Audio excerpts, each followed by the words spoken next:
Let's back together this painting that I recently sold. To be honest, I'm very happy but kind of sad because this is one of my favorite paintings.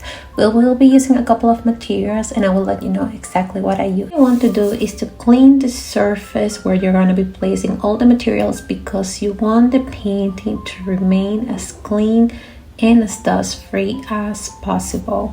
Step is to use an acid-free paper such as wax paper, which I'm using here to protect the artwork.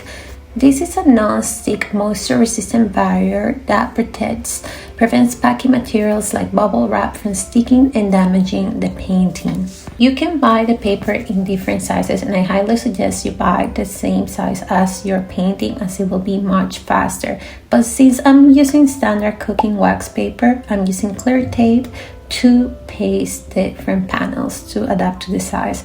I don't recommend using masking tape or painting tape since it's going to be much more difficult to paste the panels together. Clear any dust particles off your painting before wrapping it up in the acid-free paper. Then gently place the painting over the wax paper and wrap it up on both sides, using the clear tape to help you secure the paper to the painting. And to further protect the painting from moisture and any water damage, I'm going to cover it up with plastic wrap. Again, just ensuring that the painting is covered on both sides. It is at this point that I like to create the certificate of authenticity. Every original artwork should have a certificate that authenticates that this is an original artwork created by the artist. My certificate using canvas and I print it out using Vistaprint.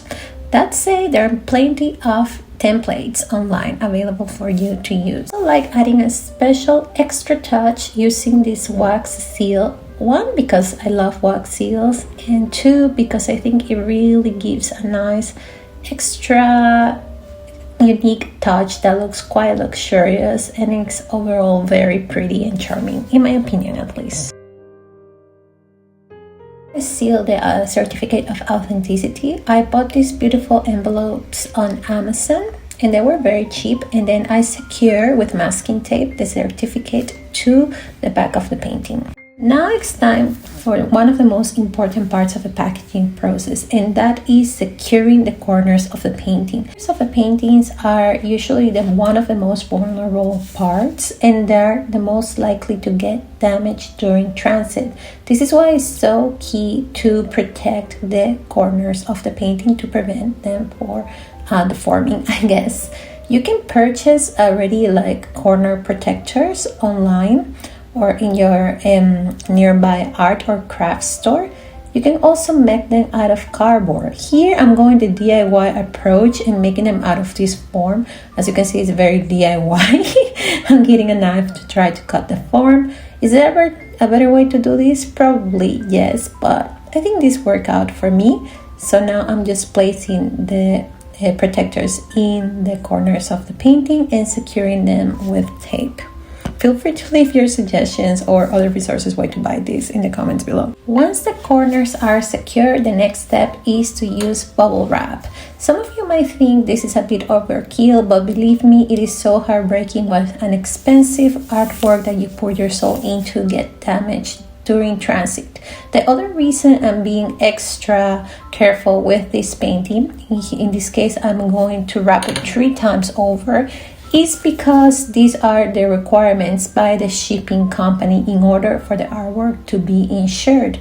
If I don't meet these requirements and the artwork suffers any damage during transit, then my insurance won't cover me.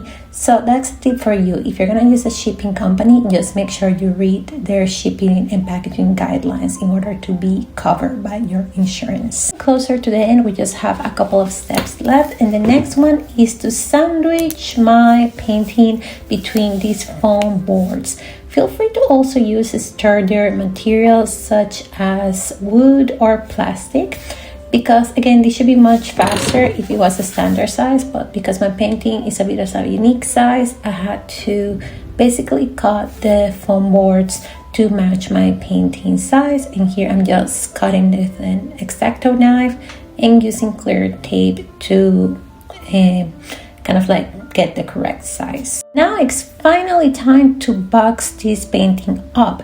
Again, if this was a standard size, or if I was able to buy a box with the right size on time, this would be way faster. But here again, I'm trying to craft my own particular box made from this kind of other box I had laying around, and I'm just trying to use the kind of like the folds that the box already had to create this new box. Like, this took a long time and I was pretty tired, but I was pretty happy with my end result. We're going to make sure to include some fragile tape or fragile stickers to really let the shipping company know that this package should be handled with the utmost care whenever possible. Last step, of course, is to print the shipping labels and the shipping documents. This is gonna vary depending on the company that you're using, the location that you're shipping from and to. So yeah, that's gonna be very specific to your specific situation. But I hope this was very helpful. If you like this, please comment, like, and subscribe as I post more creative videos. Bye bye.